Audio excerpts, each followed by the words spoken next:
अगर आप समाजवादी पार्टी को देखें तो उनके पास एक नेशनल विचारधारा नहीं है। समाजवादी पार्टी एक राष्ट्रीय पार्टी बनने के लिए लगातार काम कर रही है। अगले साल होने वाले लोकसभा चुनावों की सुगबुगाहट नए साल के शुरुआती दिनों से ही होनी शुरू हो चुकी है, जहां राहुल गांधी एक तरफ भारत जोड़ो यात्रा के जरिए कांग्रेस पार्टी और विपक्ष को मजबूत करने की कोशिशों में लगे हुए हैं, वहीं अपनी प्रेस कॉन्फ्रेंस में राहुल गांधी ने कुछ ऐसा कह दिया जो बात अखिलेश यादव को नागवार गुजरी। अगर आप समाजवादी पार्टी को देखें तो उनके पास एक नेशनल विचारधारा नहीं है। वो यूपी में जरूर उनकी पोजीशनिंग है और उसको उन्हें डिफेंड करना है, शायद उसलिए ना आए, बट नेशनल विचारधारा नहीं है। समाजवादी पार्टी का आइडिया केरला में नहीं चलेगा, कर्नाटक में नहीं चलेगा, बिहार में नहीं चलेगा। ठीक है, तो एक सेंट्रल आइडियोलॉजिकल फ्रेमवर्क स्ट्रक्चर की जरूरत है, वो कांग्रेस पार्टी ही दे सकती है और वो हमारा रोल है। मगर हमारा रोल ये भी है कि जो ऑपोजिशन के लोग हैं वो कंफर्टेबल फील करें और उनकी रिस्पेक्ट हो, म्यूचुअल रिस्पेक्ट, मतलब वो भी हमारी करें, हम भी उनके करें। अभी राहुल गांधी का ये कहना कि समाजवादी पार्टी की विचारधारा राष्ट्रवादी नहीं है, कहीं ना कहीं अखिलेश यादव के मन पर इस बात ने चोट तो की ही है।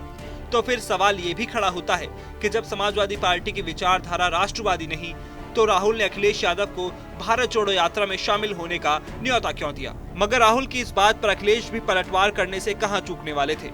अखिलेश ने कहा कि समाजवादी पार्टी एक राष्ट्रीय पार्टी बनने के लिए लगातार कोशिश कर रही है। नेताजी के समय कई प्रदेशों में विधायक रहे हैं। उन्हें याद है कि मध्य प्रदेश में कमलनाथ को मुख्यमंत्री बनाना था, तब सबसे पहले समाजवादी पार्टी के विधायक ही ढूंढे जा रहे थे। उसी के समर्थन से कांग्रेस ने सरकार बनाई थी। समाजवादी पार्टी एक राष्ट्रीय पार्टी बनने के लिए लगातार काम कर रही है। नेताजी के समय पे कई प्रदेशों में विधायक रहे हैं और मुझे याद है मध्य प्रदेश में जब कमलनाथ जी को मुख्यमंत्री बनना था, सबसे पहले वो समाजवादी पार्टी के विधायक को ढूंढ रहे थे और मुझे याद है कि सबसे पहले समाजवादी पार्टी ने उनको समर्थन दिया था और उसी समर्थन की वजह से मध्य प्रदेश में कांग्रेस की सरकार बनी थी। दूसरा मैं ये कहना चाहता हूँ, महाराष्ट्र में जब इस बात का चर्चा थी सरकार किसकी बनेगी, हालांकि गिनती थी, लेकिन उसके बावजूद भी समाजवादी पार्टी के विधायकों का सहयोग और समर्थन वो मांग रहे थे। और केवल एक बार नहीं, नेताजी ने कई बार लोकसभा की सीटों पर जो उत्तर प्रदेश में आती हैं, वो राष्ट्रीय पार्टी के प्रत्याशियों को हमेशा समर्थन देकर के उन्हें जिताया है।